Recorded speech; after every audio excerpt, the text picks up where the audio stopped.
If you're interested in the story behind the business headlines, check out Big Technology Podcast, my weekly show that features in-depth interviews with CEOs, researchers, and reformers in business and technology. Hi, I'm Alex Kantrowitz. I'm a longtime journalist, CNBC contributor, and the host of the show. I empty my Rolodex every Wednesday to bring you awesome episodes, so go check out Big Technology Podcast. It's available on all podcast apps. Would love to have you as a listener.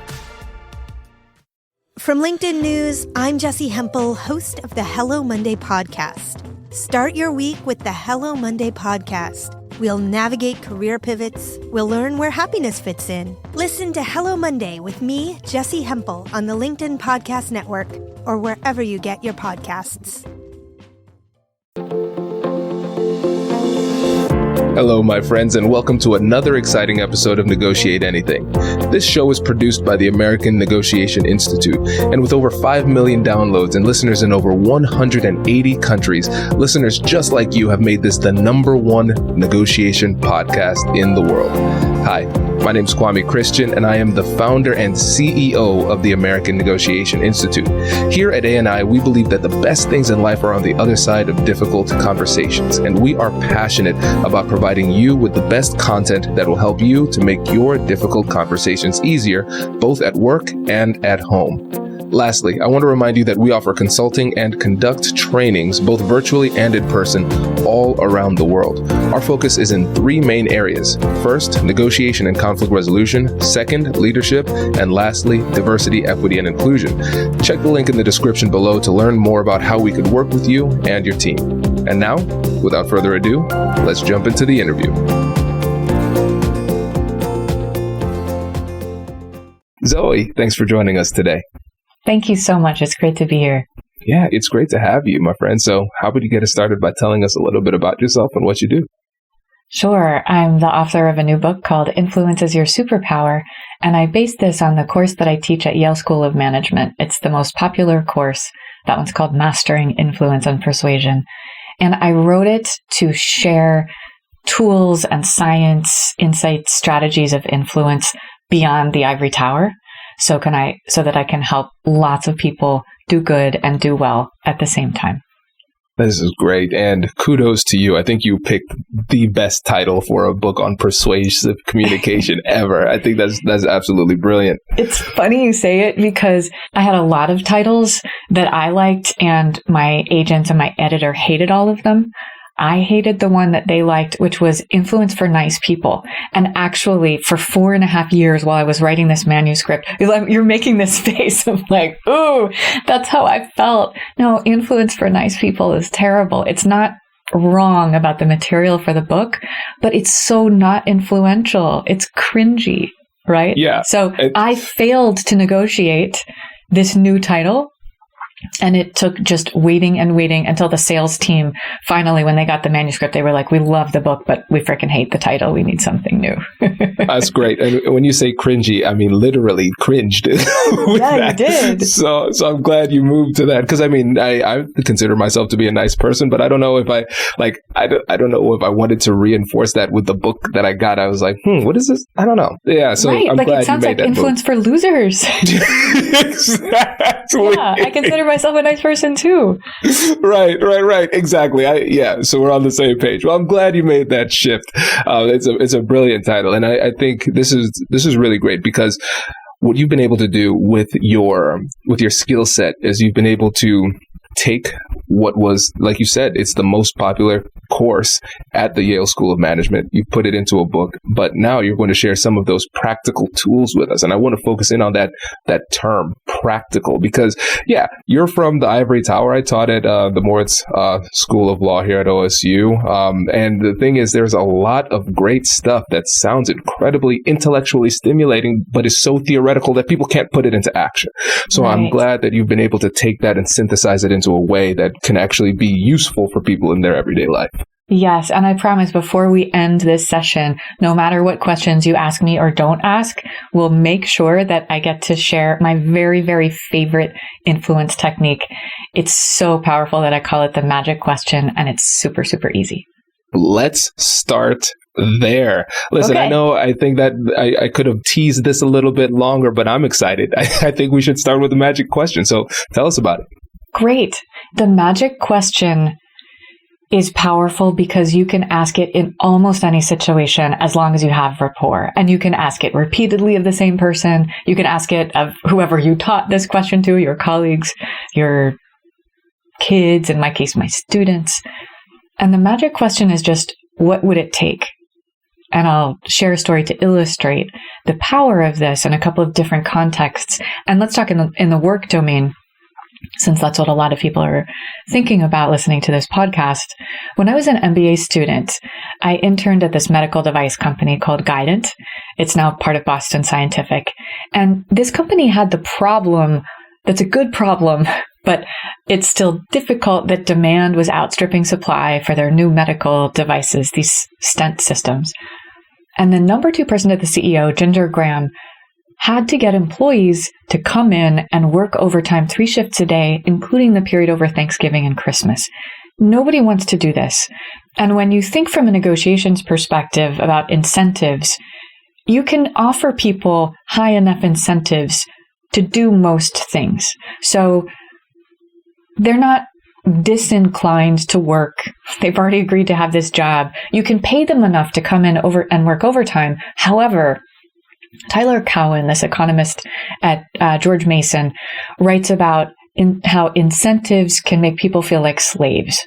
And that's what happens if you just stop at incentives when you're asking your employees to come in and work overtime, where they can feel like they didn't have any choice in the matter.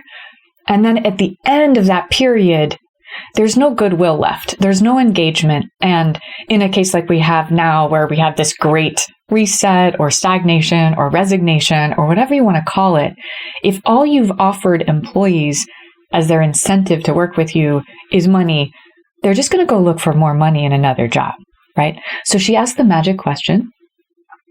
She said, what would it take for you to feel good about coming in and working overtime during this crazy period? And they told her, and by the way, she said, of course, I'm going to pay you money, obviously. So they said, listen, we take the bus. These are employees working in production. She's an executive. She doesn't have any idea how buses work, but they tell her the buses don't run at night, so we need cab fare. They say, we're hungry and we like pizza. Okay, good to know. And they tell her, we're stressed about wrapping our Christmas presents. So if you could hire a Christmas present wrapper, that would be really helpful. So she does all of these things. Production hits record highs. Everybody got, I think it was a 30% bonus at the end of the year. And most importantly, after this crazy period where it's a big success, they're still excited to work for her and to work for this company because they felt respected. So the magic question shifts the mindset from resistance to it's like there's this inner 2-year-old inside all of us saying, you don't tell me what to do. You're not the boss of me when someone's trying to persuade us. We shift that to collaborative problem solving. And like with bus fares that she just wouldn't have known about, cab fares and Christmas present wrappers, who could have had any idea? You get information that you never would have guessed. And then when the person sees that this roadmap has been followed, whether it's you following it or other forces or just waiting that needed to happen for that breadcrumb trail to lead to the outcome that you said that you wanted. So in this case, it's them being engaged and working overtime during this period. When you've done the things, they're happy to support that outcome. If you think of this in a personal situation, say at work, where you're thinking that you would really like to negotiate a raise or a promotion, you can use the magic question and you go to your boss and you say, what would it take for me to be at the top of the salary band? Or what would it take for me to get to the next level? They'll be so happy to tell you exactly what it takes because they want you to succeed and they want you to know how to succeed. And then when that trail of breadcrumbs is followed and you say, here's what you said it would took, here's what I've done, here's what else has happened, they've already implicitly committed to supporting that raise or supporting the promotion, and they'll do what they can to help you out if they have any shred of decency as a human being. Magic question, what would it take? Zoe, this is great. This is really great. And, it's so great, in fact, that, I'm going to use this the moment this conversation is done. Seriously. What are you going to ask for? Do you know? Oh, yeah. Because there was a situation here in the company where somebody was hired to do a job. And then as they started to do the job, we realized that the job would take something completely different than we initially anticipated. And the only way we would know that is through execution. And so I feel bad as a boss because it's almost like I don't want them to feel as though this was a bait and switch where it's like, hey, we think you're going to do this. Hey, now you're doing that. And it's completely different, right?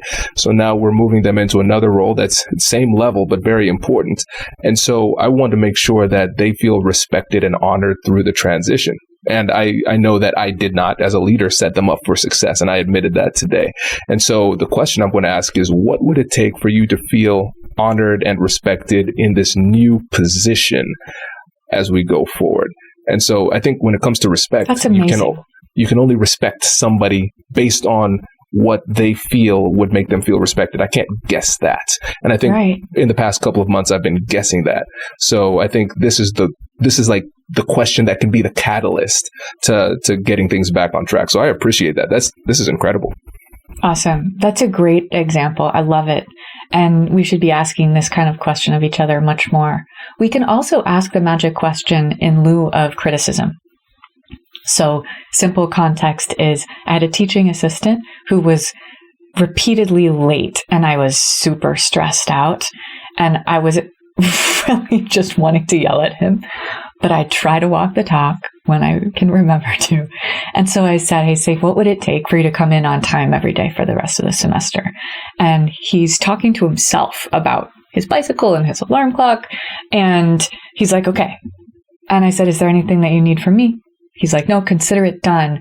And he not only does come in every day on time for the rest of the semester, but we've preserved this relationship because I helped him save face. And so we're cool with each other, which is very different from me strong-arming him into coming in every day on time for the rest of the semester.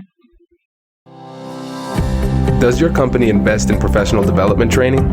If you believe that your team would benefit from a negotiation workshop, all you need to do is go to our website, fill out the workshop request form, and then we'll set up a time to chat. These workshops are completely customizable, and we've done them all around the country. Negotiation and conflict resolution skills are beneficial across all professions, but they're especially useful in procurement, purchasing, sales, sourcing, and contract management. Our calendar is filling up quickly, and we even have some workshops scheduled for next year. If you think you might want one, I'd suggest reaching out soon so you don't miss out. Check out the link in the description to learn more. And now, back to the show.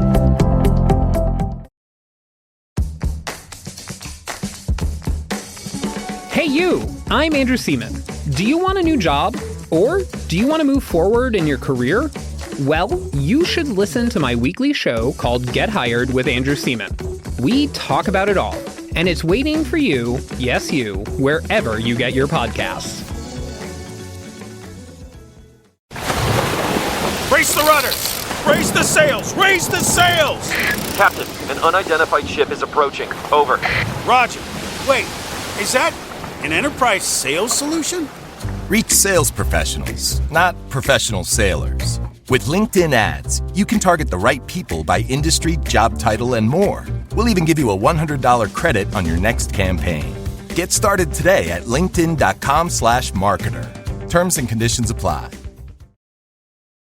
Yeah. And okay, so Zoe, let's break down that example because it's really interesting because I think from the outside looking in, somebody who is not well versed in influence or persuasion, they might not fully appreciate the magic of the magic question. They might not fully understand what happened beneath the surface because they'll just say, Zoe just asked a question and the guy talked to himself and then he changed his perspective, right? So like when you think about beneath the surface, if we're going to assume what was happening cognitively, what changed for him? So I'm letting him know, hey, this thing in the past, that wasn't cool, but it's okay. Let's focus on the future and let's figure out a plan together. And it turned out we didn't need to do it together, but I'm also respecting that he knows about his situation. He knows what his obstacles are. He knows what his interests are. And I'm not telling him what to do. People hate to be told what to do. And people love to be asked their advice or for their expertise. So I'm saying, listen, I'm not going to tell you what to do. I'm asking for your input and your expertise here. What will it take? And in doing that, I'm respecting him as a human being.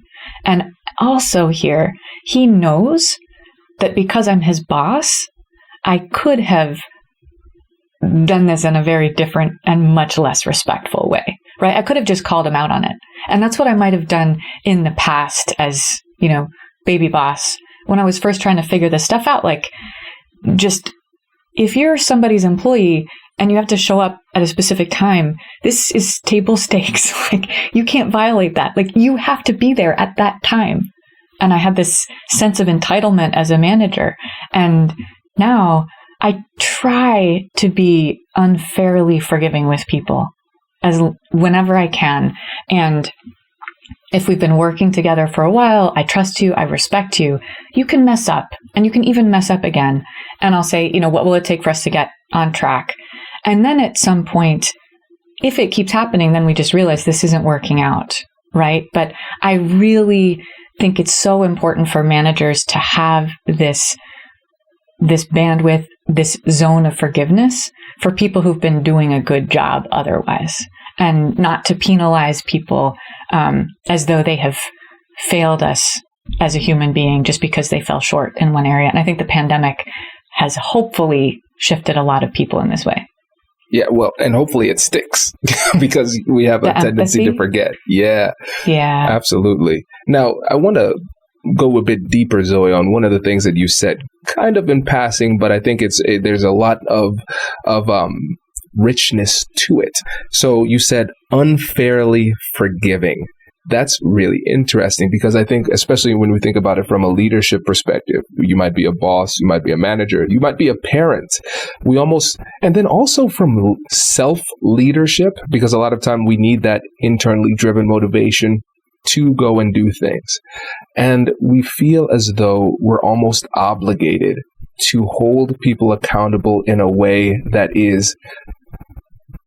goes beyond assertive to aggressive, where we feel like it only works if it hurts a little bit. And so the advice of being unfairly forgiving almost flies in the face of that, because some people might say to themselves, but if I keep on forgiving people and I keep on letting them think that it's okay, then wouldn't that encourage that behavior? So how do you reconcile persuasion as your superpower with this potentially problematic mentality of accountability needs to be painful? There's this idea that a lot of us have, especially who are kind, that we don't want to be a doormat, right? We don't want to let people walk all over us, take advantage. And it's very, very different to be unfairly forgiving than to just pretend that everything is fine. So being unfairly forgiving means that there's some kind of acknowledgement that this thing didn't go well, it wasn't cool, this was an anomaly, and it's okay. And we focus on the future. I take inspiration of this effect or phenomenon from marketing that's called the service failure paradox. And what research finds is that sometimes when there has been some kind of snafu or even a disaster, the people who it happened to, if they're treated surprisingly well, end up being even more loyal than the people who never had that happen. And if we map this onto leadership, what this says is there are these moments of truth where something bad happens. Maybe it's a mistake that you made. Maybe it's a mistake somebody else made. Maybe it's a tragedy or error that has nothing to do with either of you. If that person involved is treated unfairly or surprisingly well, they can be even more loyal to you or to the organization than if this negative event had never occurred. And for leaders, the two big ways of facing these kinds of situations are, first of all, taking responsibility yourself or the organization when you or the team or the organization has done something wrong. So you apologize and you say exactly what you're going to do to make sure this doesn't happen in the future. And compensation, if compensation needs to be paid, absolutely. And then the second piece, though, that most people don't think about is this unfair forgiveness, where your employee or someone in your sphere makes a mistake or they fall short, and you choose to forgive them, let it go, let them know that it's really okay, and you don't see that as who they are. It's just this thing that happened and we move forward. Employees can become so much more loyal when you're unfairly forgiving to them. And even if they have screwed up, if you are not forgiving to them, they can become disloyal. So their error is this moment of truth that can lead to loyalty or disloyalty, depending on how you handle it. Wow, that's incredible. And now there's going to be, let's say somebody intellectually understands what they say. Zoe, that makes sense. My problem is I don't want to do that. Okay, so how can somebody really adopt the mentality that allows them to do that? Because what I found when it comes to negotiation trainings and things like that, a lot of times people can understand what it is that they need to do, but they struggle to do it because they simply don't want to do it. They don't feel like doing it. So how can we reconcile those 2 points? Let's put this in some kind of concrete context, because we were talking about hierarchical relationships where you don't really get to say that to your boss. You don't really get to say like, yeah, that makes sense, but I really don't feel like it. Right? But so what's is there a context that you face this, or this is a general question I can help? I think it's a general question, but let's use a simple conversation or a situation where there is no hierarchy. We're on the same level. Let's say a friend does something to offend me.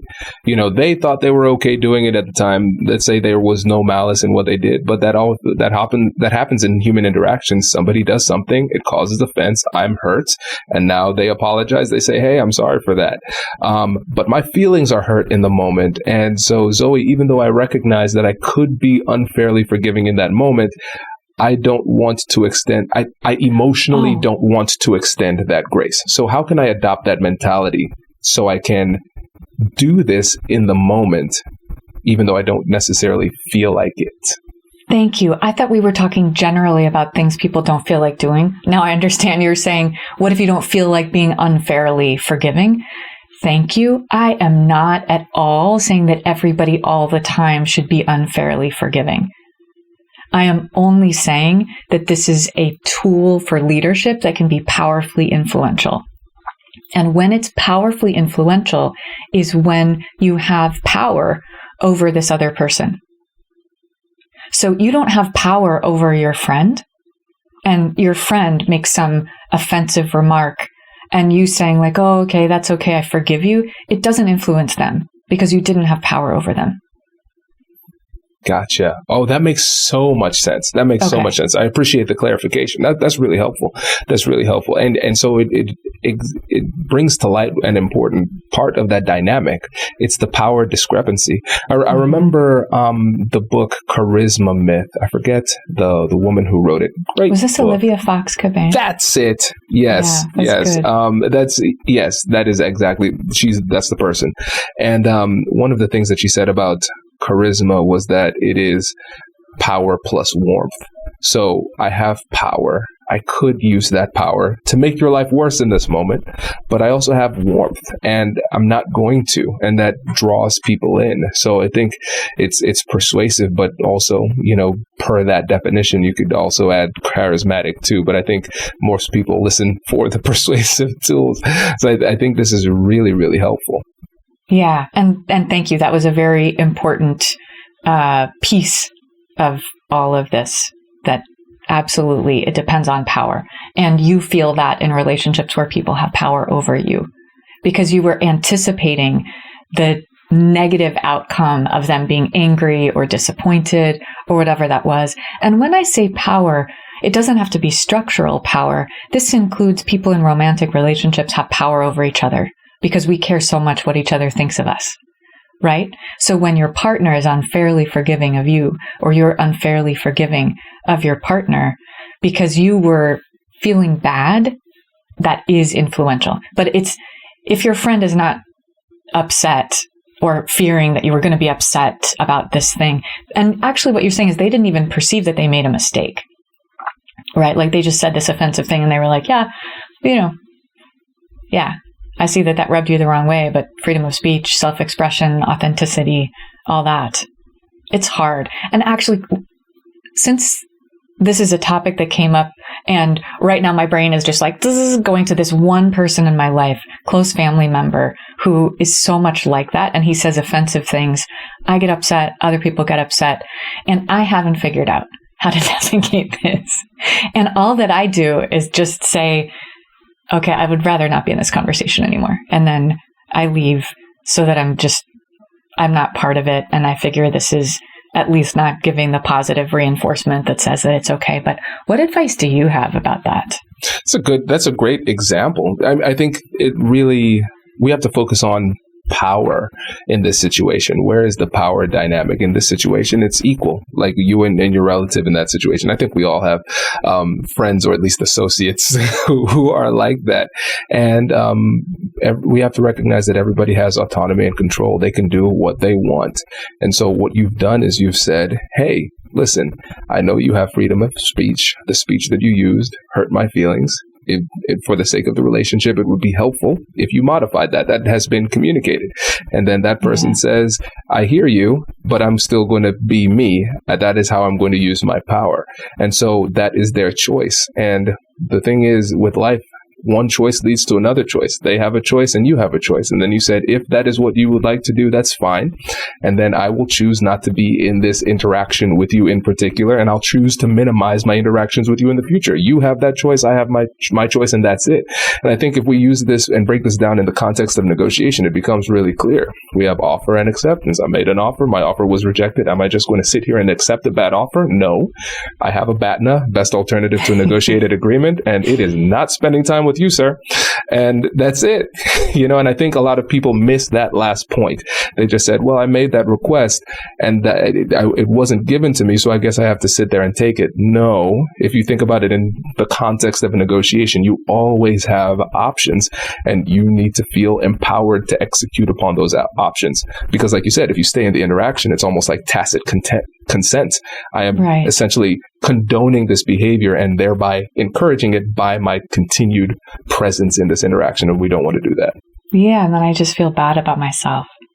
Can I ask you about something that I think is so cool, and I also wonder if it's problematic? And this is your sparring sessions. Yes. I think it's so cool. I think it's so fun. And the problematic part is that I talk to and train so many people who have this fear of negotiating because of what they see in Hollywood movies and things. So you and I know that people are negotiating all the time. We don't get through a day without negotiating, right? But there's this idea of negotiation with a capital N that usually involves strangers and usually involves money and usually involves a lot of money. And we hardly see any of these. And when I see people who feel like baby negotiators, negotiating with each other in the kind of cases you do in business school, there is a lot of bullying that happens because people are scared and because people think that's how negotiating works. So how do you reconcile this idea that, like, actually in real life, first of all, most people are just trying not to be suckers. They're not trying to take all of the value off the table. They're just trying not to be a sucker. And if you show that you're not trying to make them a sucker, they're like, okay, great, let's just talk like normal people, figure things out together. So how do you let people know negotiating is actually way easier and more comfortable than you fear it is, but then also have this super fun, engaging, and helpful training paradigm of sparring sessions? Yeah. Oh, it's a great question. Essentially reconciling the fact that you and I both see that essentially the media teaches us bad behavior, right? And we want to, essentially, that's one of the goals of the negotiation, what we're doing with the American Negotiation Institute, rebranding negotiation, and so with the everyday episodes that we have, like this one is really cordial and nice, and we see the theoretical side, but everybody says, but Kwame, what if it doesn't go right? That was a question I kept on getting. They're like, hey, I tried what you said in that, but it didn't work. So what do I do in that situation? And so that was really interesting to me because I said, oh, that's right. Because when we talk in this conversation, we were talking about the strategies, the tactics, how it should work in those situations. And we're giving practical examples. But I realized I wasn't doing a good job of showing them, hey, there are still tools and tactics and approaches that you should use when it breaks down. And if a specific tool or tactic doesn't work in that moment, that doesn't mean you abandon it. Part of the persuasive process is persistence. And so my goal with the sparring sessions is to show people, like, even at my worst, and I say that in the disclaimer, I was like, don't look at what I'm doing. Look at what the guest is doing, right?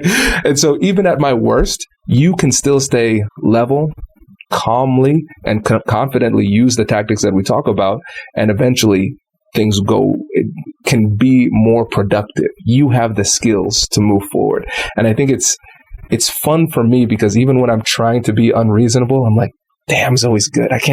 She's not breaking. And then we do the breakdown afterwards. So I think it's that part, recognizing that, yes, negotiation, these are everyday conversations and they should be approached as such. And there are going to be times when things get a little bit tough, but that doesn't mean that the skills that we're talking about don't work. That doesn't mean the ethos of respectful communication shouldn't be applied in this situation. It can be. You just have to believe and have confidence in the skills that you bring to the table. That makes a lot of sense. Thank you for the context, and 100% amen to but what happens if it doesn't work? And to modeling and role modeling. And I hope that people who are listening to those sessions will then also try role plays on their own. What I find when I have people role play an influence negotiation situation with somebody who disagrees with them or wants something else is, and I have them role play the other person. So you take the other person's role who's resistant, and then it'll be me or somebody else who's practicing the techniques. The fear is that this other person is going to be so abysmal or abominable or so resistant and recalcitrant that they're just going to roadblock you at every turn. Having had the experience of this sparring session, then makes the real life session go so much easier, because even if it's a little bit bumpy, it feels like it was a piece of cake. Exactly. And I'm glad you said that, because I think that's an element of role playing that people often miss, because they always say, okay, I'm Kwame. I'm going to play Kwame in this negotiation. No, you're going to actually play the other person first. And it helps them to empathize at a higher level. Because I find when I start to do that, I start saying things that I never would have considered before. I'm like, oh, You know what? The things that they were asking for aren't that unreasonable. I can actually see where they're coming from. So it helps me to anticipate a little bit more, and it makes it feel less scary, because it feels like I've not only been there before, but I've been there before as that other person. And so it helps me to anticipate and feel more confident in my approach. 100%. Yeah. Oh, this is great. This is great. And I see we're coming up on time, but let me say this, because you've given us some gems of wisdom on this show thus far. If you were going to give the audience one more parting piece of advice before you go, what would that be? My parting piece of advice is people like you more than you realize. So you don't have to worry so much about that. There's research by Erica Boothby and other scientists finding that there's this 12% liking gap, where when you meet somebody and afterwards you say how much you like them and you say how much you think that they liked you, you think that you liked the other person more than they liked you. So I just want to leave that as a little confidence builder. You're cooler than you think, and people like you better than you think that they do. So let that be easier for you walking into the next negotiation, knowing that you're charming. I love that, Zoe. Thank you so much for joining us. We really appreciate it. Thank you so much, Kwame. Congratulations! You've just joined an elite club. By listening to a full episode, you're now officially on the Negotiate Anything team. So welcome aboard. What most team members do is they subscribe to the podcast, because that allows them to automatically get the latest episodes of the show. The best things in life lie on the other side of difficult conversations. Keep learning, keep practicing, and keep getting better. Your relationships will improve, your career will soar, and you'll have the confidence you need to get the most out of these crucial conversations. Again, thank you for joining the team. We're excited to have you, and I will see you in the next episode. I'll catch you later.